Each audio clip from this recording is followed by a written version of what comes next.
Hello everyone, welcome back to my channel for a brand new mystery with Mollie. If you are new around here, if you've never seen my face on your screen before, then hi, my name is Mollie and I post true crime videos like this every single week. So if you think that is something that you might want to stick around for, then please do subscribe and don't forget to switch on the little notification bell so that YouTube will let you know whenever I post a new video. This week we are going to be talking about a case that has been requested to me so many times over the years, the solved case of Rikki Neave. He was a young boy from the east of England who left his home to go to school one day in the mid-90s and never returned. Rikki was tragically found murdered shortly after his disappearance, and it did not take long at all for the police to identify their top suspect in the case. It was someone very close to home. But whilst the police did everything they could to make the evidence try to fit their suspect, the real killer was able to fly under the radar and stay undetected for more than 2.5 decades, until DNA and forensic technology finally caught up with them. Join me as we delve into the heartbreaking story of Rikki Neave. But quickly before we get into the case, please listen carefully to the following. This video is about the murder of a young boy and it involves heavy themes such as child abuse and neglect and sexual assault. Viewer discretion is advised. So for this week's case, we are going back approaching 3 decades now to late 1994 in the city of Peterborough, which is located towards the east of England. And this is Rikki Neave. He was a 6-year-old boy who lived in Peterborough with his family. Rikki was born on the 4th of March 1988. His father was named Trevor Hardy and his mother was named Ruth Neave. And I believe Rikki was one of 4 siblings. He had 3 sisters named Rochelle, Rebecca and Sheridan. By the time this case occurred, Rikki's parents had split up. They'd separated when Rikki was around 3. And so Rikki just lived at home with his mother Ruth and his sisters. 2 of his sisters were younger than him and 1 of them was older.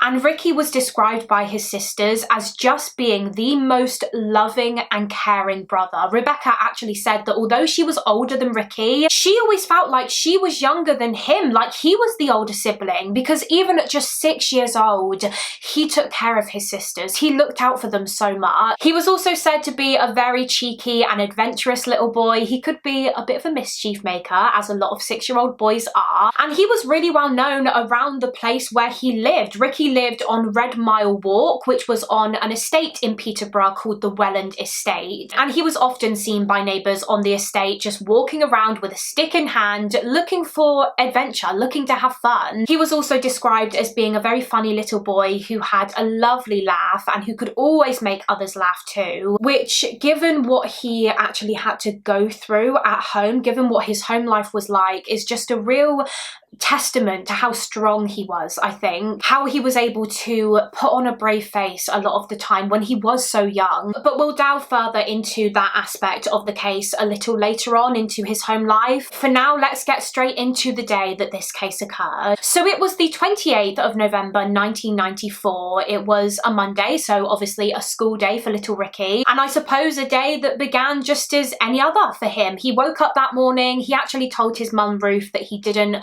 want to go to school that day, probably hoping that she would let him stay home. I feel like most kids probably try their luck with that at some point, don't they? I know that I definitely did many times, but Rikki wasn't ill or anything, so Ruth told him that he had to go. He had to go to school. And so he got changed into his school uniform, he ate some Weetabix for breakfast, and then at around 9:30 a.m. he left the house and he began the journey to school. He was walking there on his own, despite the fact that he was only 6 years old. But I mean, he was often allowed out on his own, as many of the other kids on the estate were back then. And that was it. Rikki's mother Ruth continued with her day, of course assuming that her son was at school and that she would see him later on when he returned. However, he never did. It got to about 4 o'clock that afternoon and Rikki wasn't back yet, and usually he would be home by this time. But then again, like I just said, Rikki was a kid who was often seen out on his own. It wasn't unusual for him to just be wandering around the estate. So I don't think that Ruth really started panicking too much at first, but then it got to around 5:30 p.m. and 5:30 p.m. in November in England means complete darkness outside. It's pitch black, it would have been cold, and Rikki was still not home. And I think Ruth just knew at this point that something was wrong, because Rikki was said to have been absolutely terrified of the dark. So the fact that it was dark outside and he still wasn't home, it was was so unlike him. And so shortly after this, at around 6 p.m, Ruth Neave picked up the phone and she reported her son as missing to the police. Very quickly, officers were dispatched to the Neaves' address where they took a statement from Ruth, and then the search for Rikki immediately began. Of course, because he was only 6, the police were not waiting around, so they started searching along the streets and speaking to people on the Welland estate. They searched nearby wooded areas, but there was nothing. They did not find Rikki that night. The searches continued the next morning and more officers were added to join the search, and naturally news of this little boy's disappearance spread very rapidly. The case was quickly all over the news, and something that the police soon discovered when they began trying to piece together Rikki's last movements was that he never actually arrived at his school on the morning of the 28th. Prior to this, I think it was assumed that he had disappeared on his way home from school, but he never got there. So does that mean that he vanished on the way? That means that he'd probably been missing for a lot longer than anyone had previously realised, but it wouldn't be much longer until he was found. Just the day following his disappearance on the 29th of November, there was huge news in the case, news that everyone had been dreading.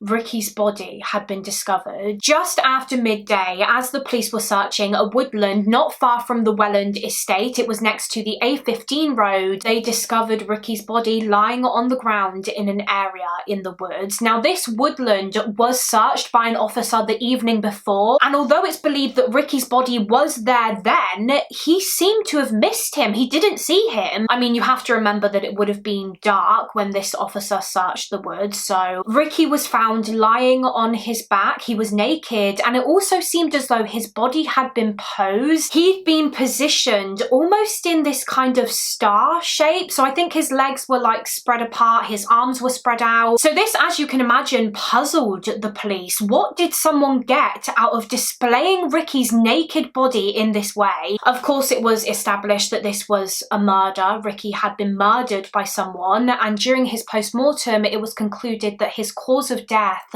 was strangulation. Sickeningly, he'd actually been strangled with his own jacket, the anorak jacket that he was wearing when he left the house to go to school. And apparently they could tell this because Rikki had marks from the zip on this jacket almost imprinted on his skin. On his neck from where he'd been choked with it, his own little jacket was used as a ligature. Although, speaking of this jacket, it wasn't found at the crime scene in the woods. As I said, Rikki was naked and there was no sign of any of his clothing apart from literally one button. The police found a button which they believed had come from Rikki's white school shirt on the ground close to his body, which indicated that he was stripped of his clothing in the woods, and then the clothing was obviously taken elsewhere. Perhaps the killer had even decided to keep it as some kind of sick trophy. Despite the fact that he was found naked, there was no evidence that Rikki had been sexually assaulted by his attacker. Of course, that doesn't necessarily mean that the crime wasn't sexually motivated though. And immediately upon finding his body, obviously a murder investigation was launched. The Cambridgeshire police had the task of finding a sadistic child killer, and fast, before they potentially struck again. They soon appealed to the public alongside members of Rikki's family, just pleading for anyone with any information to come forward. They started conducting door-to-door inquiries and taking statements from people, and they also started conducting searches of all of the bins, the dustbins and wheelie bins on the Welland estate, because the police thought that perhaps the murderer might have ditched some evidence relating to the case in one of these bins after killing Rikki. And as it would turn out, that theory was correct. Just the day following the discovery of his body on the 30th of November 1994, Rikki's missing clothing, the clothes that he was wearing on the day that he vanished and was killed, were found. They'd been ditched in one of the wheelie bins on the estate, only about 150 yards away from where he was found dead in the woodland. So this was Rikki's coat, his school shoes, his white school shirt, his trousers, socks, and also his underwear.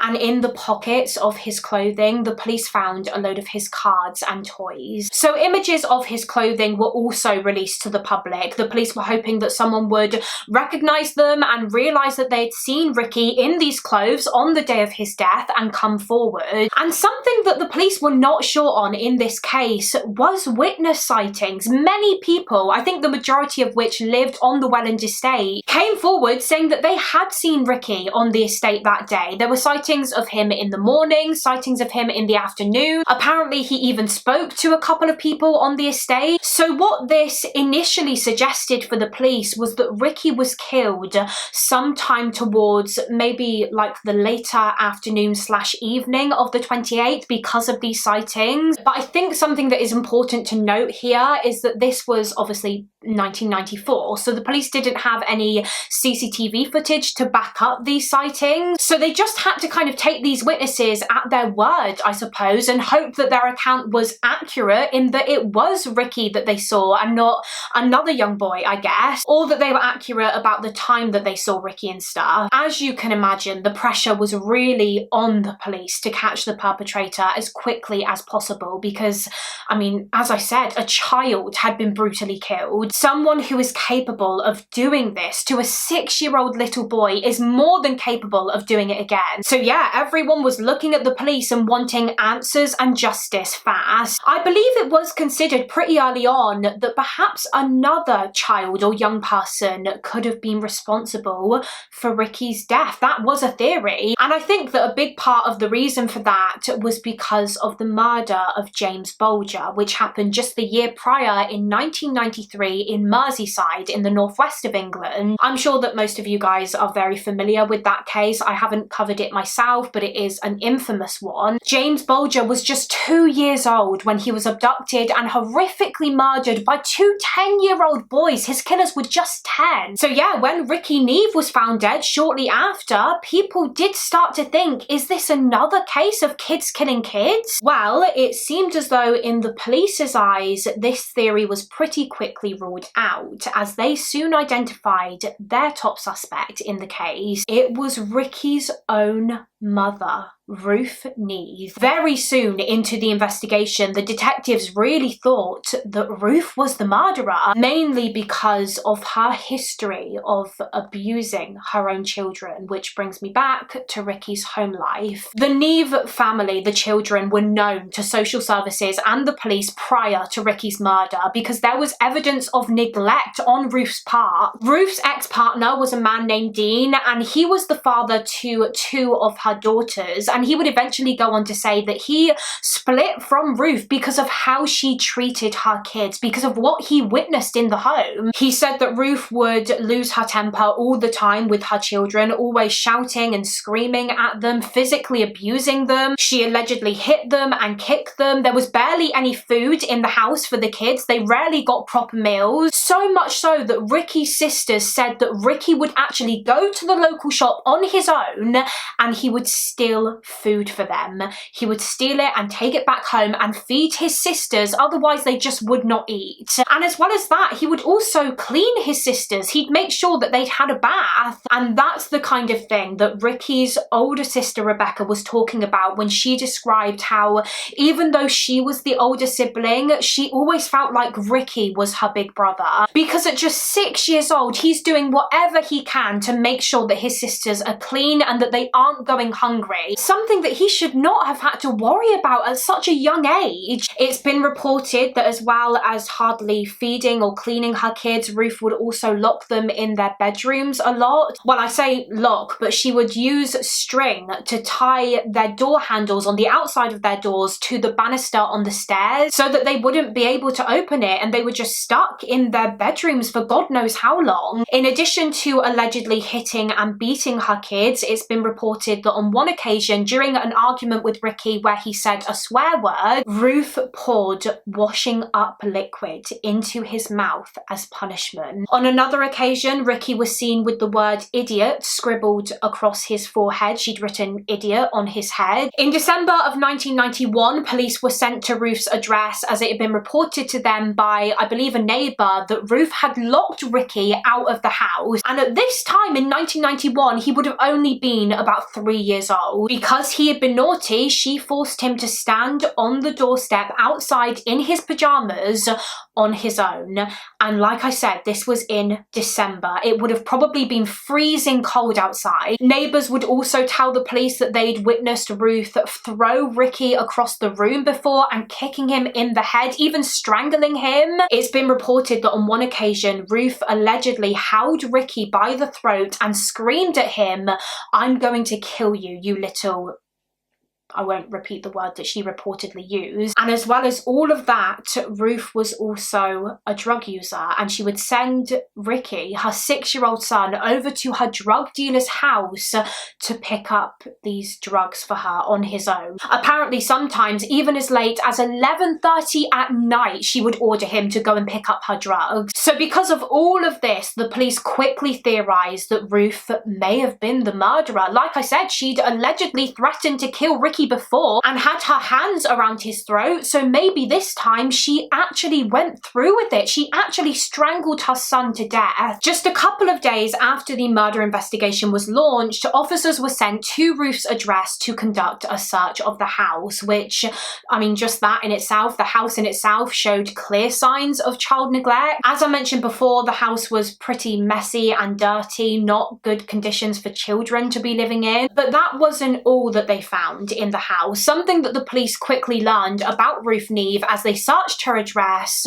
was that she seemed to have a very strong interest in murder, just the topic of murder, which, I mean, is not uncommon. I have an entire YouTube channel about the subject. You guys are watching this video because I assume you have an interest. We as humans are fascinated by behavior that we cannot understand, that we couldn't even comprehend doing ourselves because of how horrific it is, and so we want to learn about it. And Ruth Neave clearly shared this interest. She shared this fascination. The police found a lot of books in her house about crime and murder. They even found like a manuscript for a book that Ruth had written herself about a serial killer. According to an article in Ruth's own words, she described the book as being a first-person account of the perfect murder, about a fellow who strangles and mutilates a girl. And it was almost like the police saw this, they learned about Ruth Neave's interest in this topic,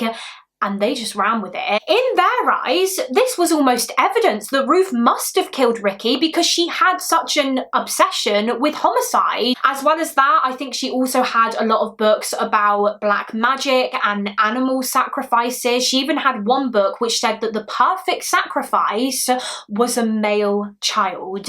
And again, the police kind of took this and they ran with it. They found this magazine in her house called The Unexplained, and on the cover was a picture of the Vitruvian Man, you know, that drawing by Leonardo da Vinci. And the detectives took a particular interest in this because it reminded them of the way that Rikki's body looked when he was found. He was displayed in this kind of star-like pose, much like the Vitruvian Man. So they thought that if Ruth did kill Rikki, was it a part of some kind of black magic ritualistic sacrifice thing? But it wasn't just the police who started to suspect Ruth Neave. I mean, literally everyone did. All of the neighbours, her friends quickly turned on her. It was like she was suddenly the most hated woman in Peterborough, in England, because everyone believed that she had brutally killed her own child. And so, about 3 weeks after Rikki's death, on the 19th of January 1995, Ruth Neave was arrested on suspicion of murder, and she was taken to the police station where she was interviewed. She was interviewed numerous times, I believe for about 14 hours in total, over a span of just a couple of days, and the entire time she protested her innocence. She was adamant that she never killed Rikki. She seemed to eventually admit that, yes, okay, she had physically abused him, particularly when she was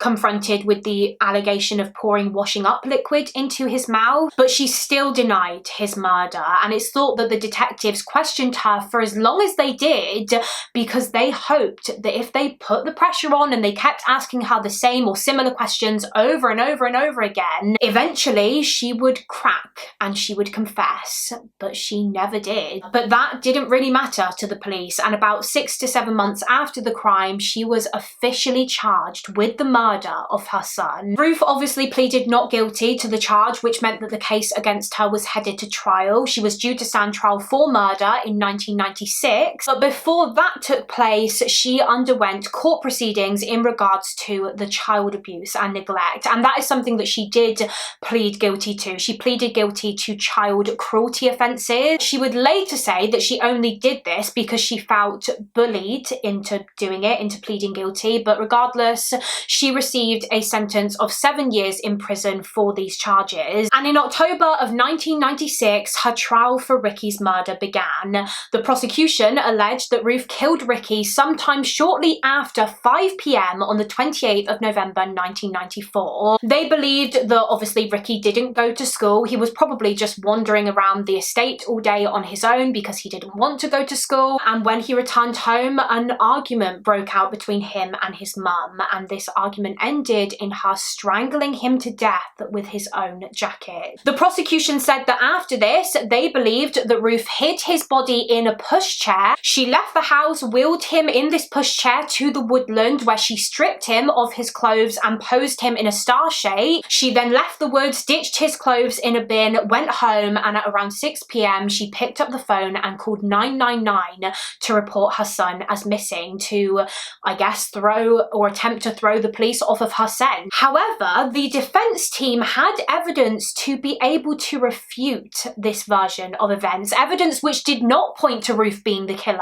So firstly, they argued that the window that Ruth would have had to have even been able to commit this crime was just too small. So as I just mentioned, the prosecution said that Rikki returned home and was killed by Ruth shortly after 5 p.m. And the reason they came up with this time was because on the afternoon of the 28th of November, Ruth had a friend of hers round her house, and this friend left at 5 p.m. And again, we know that Rikki was reported as missing at 6 p.m. So it was established that this would have only given Ruth Neave about a 45-minute window of where she could have killed Rikki, figured out what she was going to do next, what to do with his body, bundle his body into the pushchair, walk him through the estate all the way to the woods, strip him, pose him, and then walk back, ditch his clothing in the bin, and all the while not be seen by anyone. As far as I'm aware, there were no witness accounts of anyone having seen Ruth Neave leaving her home with a pushchair and walking to and from the woods that night. So the defense basically claimed that that was just absurd. It would have been near enough impossible for Ruth to have committed this murder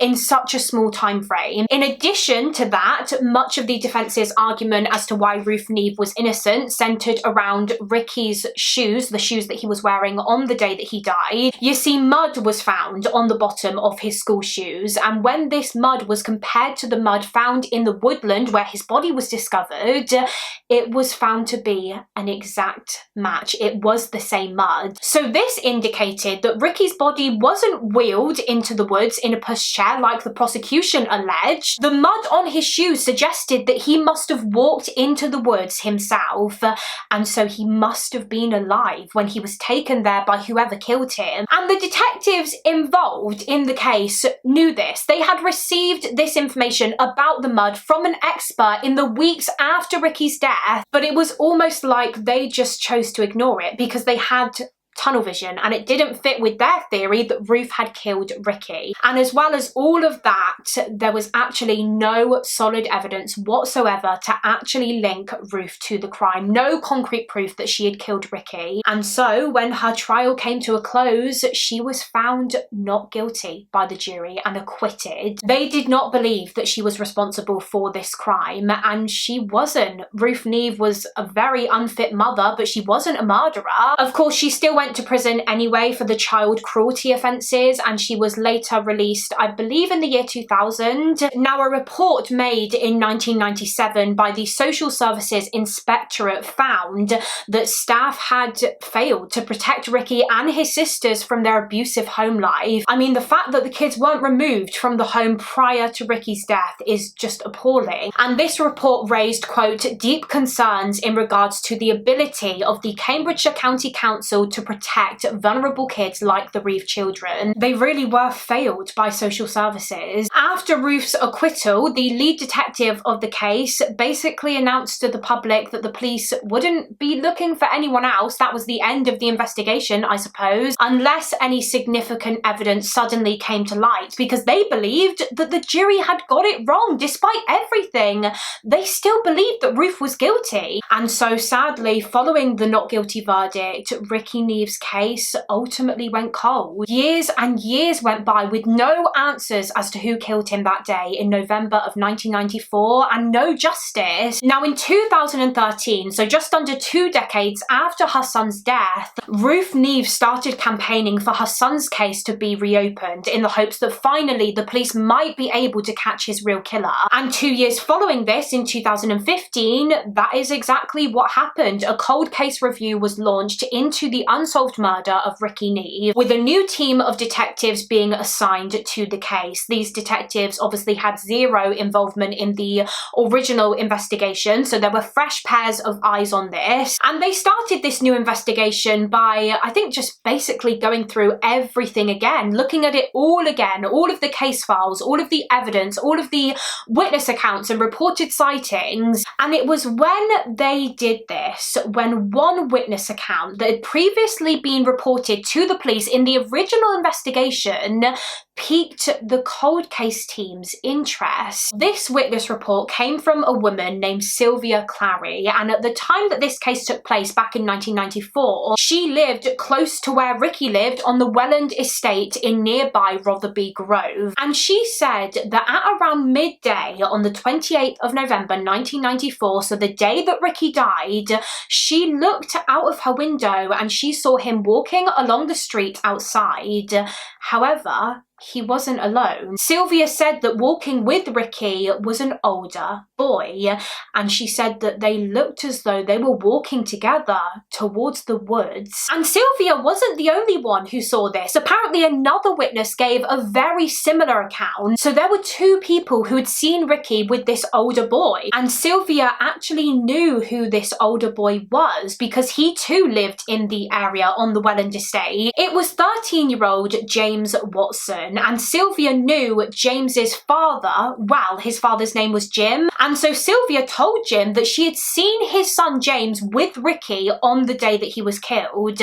And would you believe it, Jim went straight to the police at the time. He told them that his son had been seen with Rikki, this murdered little boy, and he even said to the officers, quote, he's a wrong 'un and he might have been involved. James Watson's own father literally said to the police, my son could have had something to do with this. And all he knew at this point was that James had just been seen with Rikki. So I mean, what does that tell you about the kind of kid that James Watson was? So because of all of this, James Watson was obviously spoken to by the police at the time back in 1994. However, as I understand it, because he was seen with Rikki around midday and there were other reported sightings of Rikki from later that day, that afternoon when he was seen alone, this meant that at the time James Watson wasn't really considered a person of interest in the investigation. He was more so considered a witness. But his account of his movements from that day that he gave to the police about a week after Rikki was found are as follows. So James said that he had been to school that morning. He'd gotten a taxi there, but he said that he walked out of school at around 10:30 a.m. because he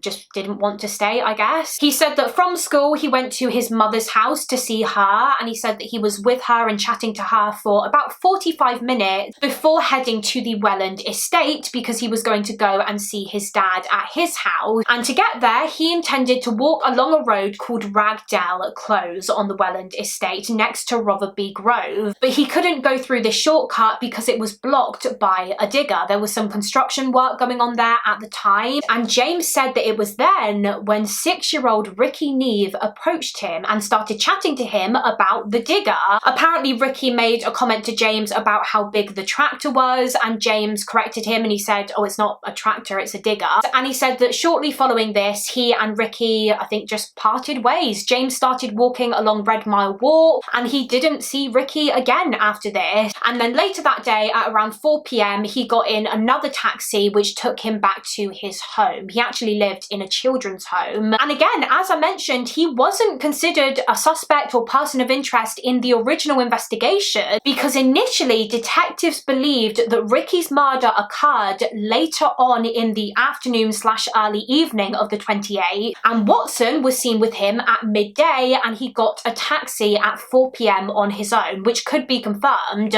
so that seemed to eliminate him. But now the cold case team, after reviewing everything, they weren't so sure that that was correct. They theorized that perhaps Rikki was killed much earlier on in the day. But before we go any further, before we continue, I'm just going to press a brief pause on the actual case for a second and tell you a little bit more about James Watson and his life. So James Watson was born on the 1st of April 1981 and he had a pretty unsettled childhood. He was in care and he'd been moved, I think, to and from different children's homes on a couple of occasions. I don't know the exact reason as to why he was in care because it does seem as though he did still have contact with both of his parents, but he was described as being a very, very difficult child growing up. He was always causing trouble in some way or another, and everyone who knew him honestly just thought of him as being a very, very strange individual. In fact, one of his school teachers even described him as being disturbed. He was very quick to anger. It didn't take much for him to lose his temper and become violent towards people. And some of the care workers in the children's home where he lived would actually say that James Watson would often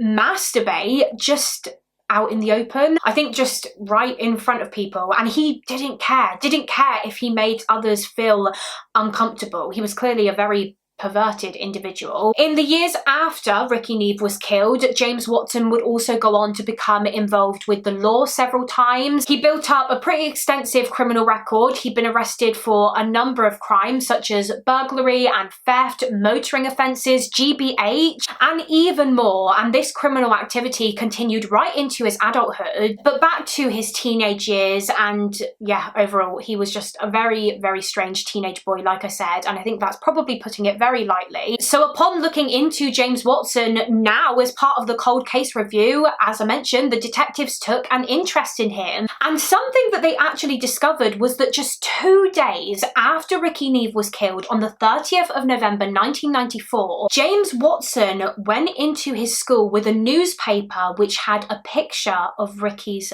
face on it. And bizarrely, he was like showing this newspaper to other kids in the school, telling them that he knew Rikki, how he was one of his friend's brothers, and he even started photocopying the paper. He wanted copies of it, and you have to ask yourself why. Was it because he was involved in what had happened to Rikki, and to him this newspaper was almost like a trophy, and so he wanted as many of them as he could get? But the bizarre behaviour exhibited by James Watson did not end there. Upon digging deeper into his account of his movements on the day of Rikki's death, the police actually discovered that he had lied. So if you recall, he mentioned how after leaving school at around 10:30 that morning, he went to see his mum at her house, and he said that he was with her for about 45 minutes. But when his mum was asked about this, she said that that wasn't true because she wasn't even home that morning, so she definitely didn't see him. So his account just wasn't making much sense. These red flags were really emerging when it came to James Watson, who by the time the review into Rikki's case was launched in 2015 would have been around his mid-30s. But despite all of this, despite their suspicions, the police didn't actually have any solid evidence to link him to the crime whatsoever. And so, in an effort to either rule him in or rule him out, they turned to the old evidence relating to the case that had been kept in storage all these years. Now, this included tapings that had been taken from the clothing that Rikki was wearing on the day that he was murdered. Now, the clothes themselves, like his jacket, his shoes, socks, shirt, everything, they have actually somehow been lost in storage over the years. The cold case team just couldn't find them, but luckily they still had the tapings taken from the clothes back in 1994. So this is where strips of adhesive tape are used to pick up any fibers or hairs or just anything on the clothes that could possibly be significant. So as part of the review, these tapings were submitted for DNA testing, and luckily scientists did obtain a DNA profile from them which did not match Rikki Neave. This DNA profile matched none other than James Watson. His DNA was on the clothes that Rikki had on the day that he died, the clothes that were stripped from his body, officially making James Watson a top suspect. And so in April of 2016, the police went to James Watson's mother's address, where I think he was living at the time, and they arrested him then and there on suspicion of the murder of Rikki Neave, more than 2 decades after the crime. And his reaction to being arrested stunned the police, quite honestly, because wow, there was no reaction. He wasn't shocked or confused. He wasn't protesting his innocence. He wasn't asking questions. He was calm as ever, almost like he maybe knew that this day would eventually come. So James Watson's interview began. The police were obviously asking him questions about Rikki's murder, whether he had any involvement in the crime, to which Watson responded with no comment for the most part. But he did start to chat more when the police asked him for his version of events on the day of Rikki's death. Only this time, he completely changed his original story, the story that he initially gave back in 1994. So he once again claimed that he met Rikki in an alleyway around Rotherby Grove and Ragdale Close on the Welland estate. And he talked about how Rikki made a comment about how big the digger was because, as I said, there was some construction work going on around that area at the time. But then he started to suddenly add to his story. So Watson said that he remembered there being this fence in front of Rikki and how Rikki was trying to look through this little hole in the fence to see the digger on the other side. And so James Watson decided to help him out and pick him up and kind of hold him up so that Rikki could momentarily see the construction work going on behind the fence so that he could see the big digger. So now all of a sudden there is this whole other aspect to James Watson's story. He never made any mention of this fence and picking Rikki up over the fence in the initial statement that he gave to the police back in 1994. But now, about 22 years later, he's telling them about it all of a sudden. Surely you are much less likely to remember something like this 2 decades on than you are in the days and weeks afterwards. It almost seemed as though this was James Watson's way of explaining away any evidence that the police may have had before they had even presented him with it. I don't believe the police had even mentioned yet in his interview about the fact that they had found his DNA on fibre tapings which were taken from Rikki's clothing. But I mean, he wasn't stupid. He clearly realised that for him to have been arrested, there had to have been some kind of incriminating evidence that they had suddenly obtained. So it was like he preempted this in his brain and thought, right, I need to come up with a reason as to why my DNA could have gotten on Rikki. That was what the police thought anyway. They thought that he'd just come up with this story about lifting Rikki over the fence as a cover-up to explain away his DNA. And although the team did not believe this new story about the fence for 1 minute, they were kind of just like, well, crap. How can we prove that he's lying about it? How on earth are we supposed to prove that James Watson did not lift Rikki up over a fence more than 20 years ago? Well, that was just it. They couldn't. And because of this explanation that he gave, they couldn't charge James Watson. They didn't have enough to charge him. And so unfortunately, after his interview, he was let go whilst the police continued trying to build their case against him. And it seemed as though just a couple of weeks after he was released released, James Watson had fled. It seemed as though he had gone on the run. Well, I say gone on the run, but that would imply that it was all very secretive, which it wasn't really. I mean, it was to start with, I suppose. It turns out that James had actually threatened an old cellmate of his from when he was previously in prison. He threatened this cellmate with a knife and forced him to drive him to the ferry port in Dover, and from there he forced his cellmate to drive him to Portugal. But unlike most killers or alleged killers who go on the run, James Watson did not attempt to keep a low profile, stay hidden as much as he could. Instead, he did the complete opposite. I think he probably went on the run. He went to Portugal because he did start to panic about potentially being arrested again. But it was almost like once he was there, he thought, well, the police have clearly got nothing on me, nothing substantial anyway, otherwise they wouldn't have released me, so I've no need to try and hide. In fact, he made every effort not to stay hidden in a way. He began taking a load of pictures of himself in Portugal, pictures of himself on the beach with his top off, selfies, and he just started sharing them all over social media. He even shared one selfie which he took with a police officer from Portugal, and these pictures hit the headlines back in the UK because he openly admitted to the media that he was a suspect in the murder of Rikki Neave. Again, he made no attempt to hide it. You'd have thought that that would be something that you wouldn't want anyone to know. But for James Watson, I mean, it was almost something to brag and boast about. He was just so incredibly arrogant. It was crystal clear that he was doing all of this, sharing these selfies from his, well, holiday in Portugal and speaking to the media because he wanted to taunt the police. He was almost laughing in their faces because he knew that they couldn't arrest him, which I think just highlights even further how much of a twisted individual this man was.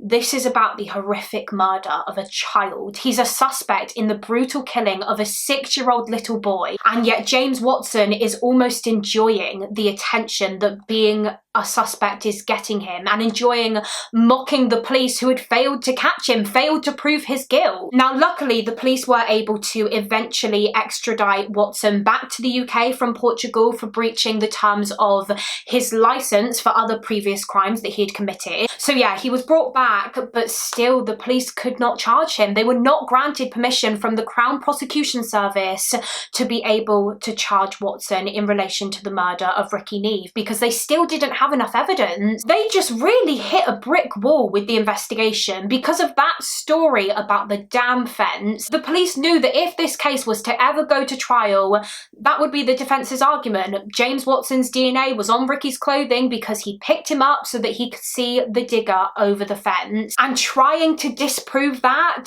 well, it seemed like it was going to be near enough impossible. Or at least that was until one of the detectives very unexpectedly came across the breakthrough, the needle in the haystack that they so desperately needed. So this detective was, I believe, just looking at all of the old news coverage of the case from November of 1994 when Rikki was killed, because obviously his murder spread like wildfire, so there was a lot of media attention surrounding it at the time. And there was a video clip that he found of one news segment which was filmed at the construction site on Rotherby Grove, the same area that James Watson claimed he met Rikki as he was looking at the digger.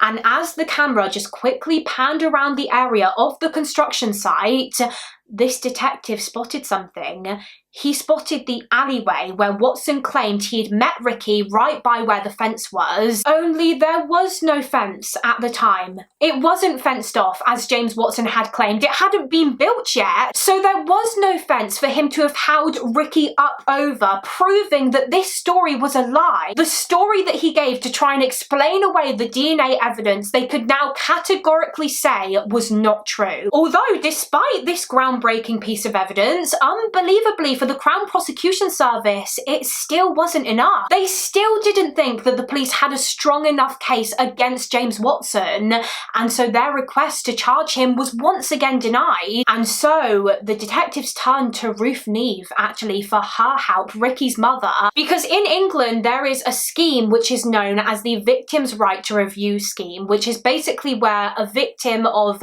a violent crime or a family member of of a murder victim, for instance, can ask the CPS to basically reconsider their decision to not allow the police to charge someone. And so the detectives asked Ruth Neave if she would do that so that hopefully they could finally move forward with trying to prosecute James Watson and finally get closure for Rikki and his loved ones, which she did. Ruth did ask the CPS to reconsider, and thankfully this was successful, and they finally gave the police the green light. They granted their request to finally apprehend and charge James Watson. And that is exactly what they did in February of 2020, more than 2.5 decades after the crime. He was charged with the murder of Rikki Neave. As you would probably expect, James Watson pleaded not guilty, meaning that the case was headed to trial, and his trial began in February of 2022, during which the police and the prosecution put forward their version of events, what they believe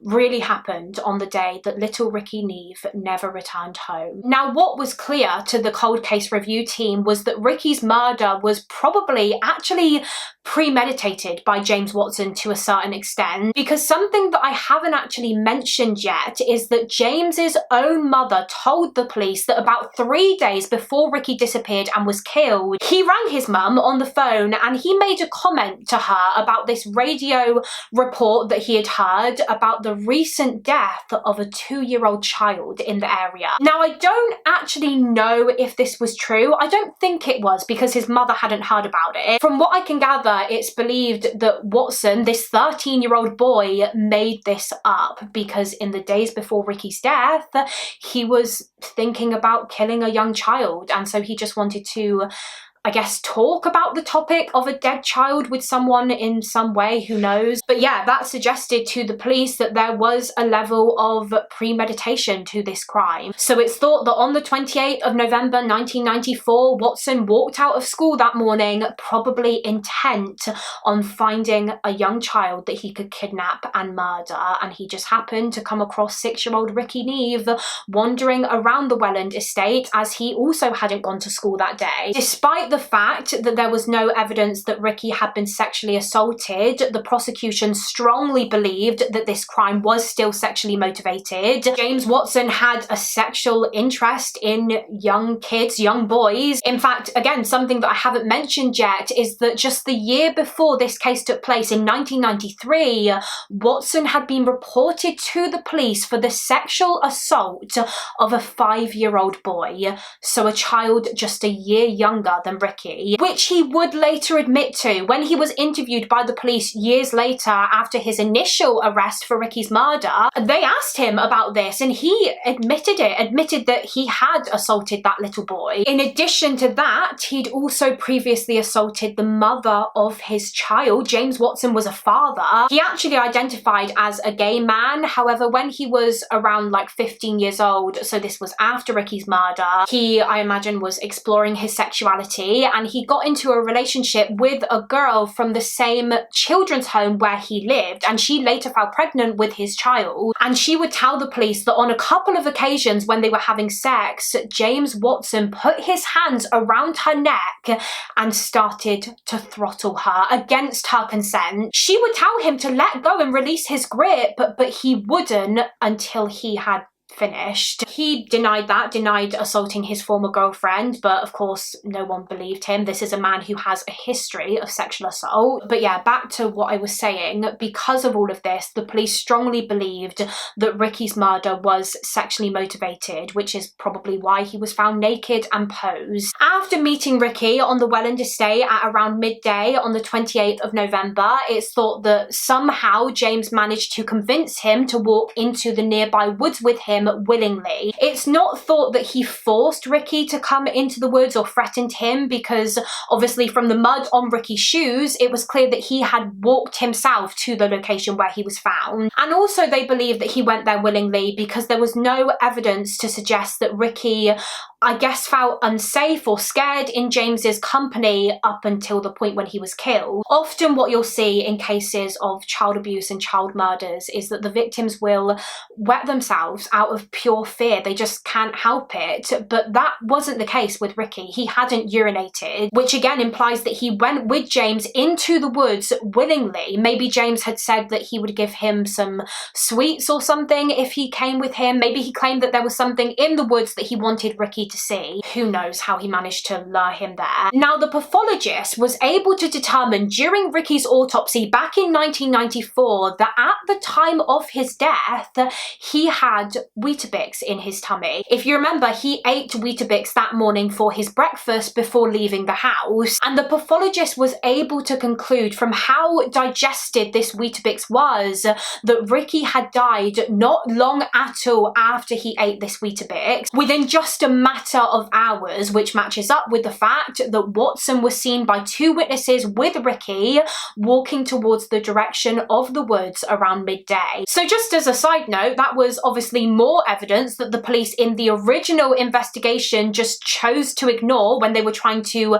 build their case against Ruth Neave. The fact that Rikki couldn't have been killed after 5 p.m. by her because of the contents of his stomach. But some of you may be thinking, if Rikki was killed around midday, as the detectives now believed, then what about all of the sightings of him which were reported to the police back in 1994 of people who claimed to have seen him walking around the Welland estate alone way into the afternoon after he was seen with James Watson? Well, it's the police's belief that those sightings just were not accurate. They couldn't have been. These people must have been either mistaken, maybe they mistook Rikki for another little boy, maybe they were wrong about the time in which they saw him, or who knows, maybe even some of these reported sightings were false. It's not that uncommon in big cases like this for very strange people to give information to the police which they know is fake just because, I don't know, they like to feel somehow involved. I mean, I'm not saying that that is definitely what happened in this case, but it's possible. And of course, that's why initially James Watson was never considered a suspect, because of these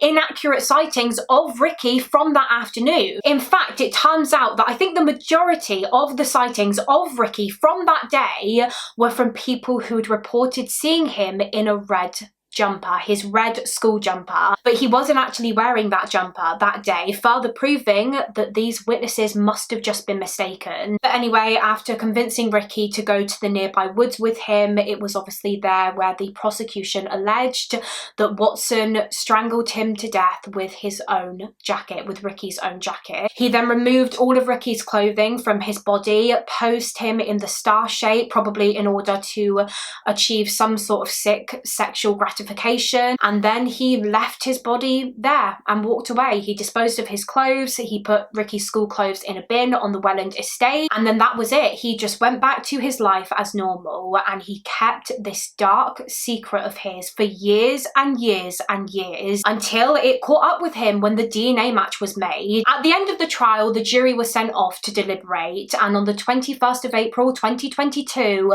they returned with a majority verdict of guilty. They had found James Watson, who by this point was 41 years old, guilty of the murder of 6-year-old Rikki Neave, and he was sentenced to life in prison with a minimum of only about 15 years. But of course, the reason his minimum sentence was so low was because of his age at the time that he committed this horrific crime. He was a child himself at the time. Watson has since tried to appeal his conviction, but he has been unsuccessful, and he remains in prison today and will hopefully stay in prison for a very, very long time. In the aftermath of the guilty verdict, Cambridgeshire Police issued an apology for their bias in regards to their original investigation into Ruth Neave, how they essentially jumped to the conclusion that she must have been the killer too quickly despite the lack of evidence, and they also apologised for failing to reopen the case into Rikki's death sooner and thus delaying justice for him being served. I mean, it's awful that it took nearly 28